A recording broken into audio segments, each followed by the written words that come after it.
தற்போதைய அண்மை செய்தியை பார்த்துக் கொண்டிருக்கிறோம். குழந்தைகள் மற்றும் பெண்களுக்கு எதிரான பாலியல் வன்கொடுமைகளை தடுப்பது தொடர்பான ஆலோசனையில் தற்போது தலைமைச் செயலாளர் ஈடுபட்டிருக்கிறார். இது தொடர்பான கூடுதல் விவரங்களோடு இணைகிறார் சிறப்பு செய்தியாளர் அபினேஷ். விவரங்கள். பலவேல் தமிழகத்தில் அண்மை காலமாக அதிகரித்து வரக்கூடிய குழந்தைகள் மற்றும் பெண்களுக்கு எதிரான பாலியல் வன்கொடுமைகள் தொடர்பாக தலைமைச் செயலாளர் முருகானந்தம் தலைமையில ஒரு ஆலோசனை கூட்டம் என்பது தலைமைச் செயலகத்தில் நடைபெற்று வருகிறது. கடந்த சில நாட்களாகவே தமிழகத்தில் பள்ளி மற்றும் கல்லூரி குழந்தைகள் மற்றும் இளம் பெண்களுக்கு எதிரான குற்றங்கள் அதிகரித்து வருகிறது.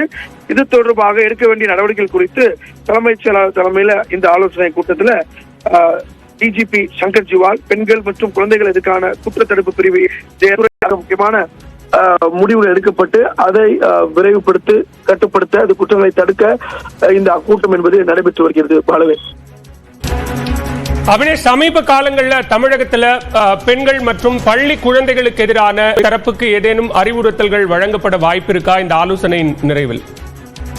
கடந்த ஜனவரி மாதம் தான் முதலமைச்சர் மு.க.ஸ்டாலின் பெண்களுக்கு எதிரான குற்றச்செயல்களில் ஈடுபடுவோர் மீதான அந்த தண்டனையை கடுமையாக்கி அந்த திருத்தத்தை முன்வைத்திருந்தார். அந்த அடிப்படையில் தமிழ்நாடு திருத்த சட்டம் என்பது ஏற்கனவே அமலாகிவிட்டது. எனவே இந்த பெண்களுக்கு எதிரான குற்றச்செயல்களில் ஈடுபடுவோர் மீது கடும் நடவடிக்கை எடுப்பதற்கான குறிப்பாக உடனடியாக இது போன்ற குற்றச்செயலில் ஈடுபடுவோர் மீது அந்த வழக்கு பதிய வேண்டும் எனவும் அதே குற்றச்செயல் பல்வேறு அறிவுறுத்தல்கள் காவல்துறைக்கு வழங்கப்பட இருக்கிறது. இருப்பினும் எந்த பகுதிகளில் அது குறிப்பிட்ட இந்த மாவட்டங்களில் இது போன்றது பிரச்சனை அதிகமாக வழக்குகள் பதிவாகிறது என்பது குறித்தும் விசாரித்து ஒரு ஆலோசனை ஈடுபட இருக்காங்க. இந்த கூட்டத்துக்கு பிறகு முக்கிய முடிவுகள் காவல்துறை அதிகாரிகளுக்கும் அரசு அதிகாரிகளுக்கும் அறிவுறுத்தலாக வழங்கப்பட உள்ளது. பலவேல், விவரங்களுக்கு நன்றி அபினேஷ்.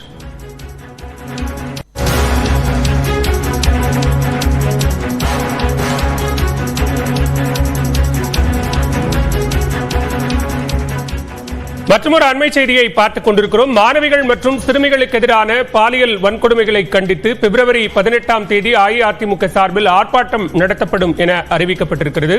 சென்னை வள்ளுவர் கோட்டத்தில் இந்த ஆர்ப்பாட்டம் நடைபெறும் என்றும் அதிமுக தலைமைக் கழகம் அறிவித்திருக்கிறது. அண்மை செய்தியாக பார்த்துக் கொண்டிருக்கிறோம்.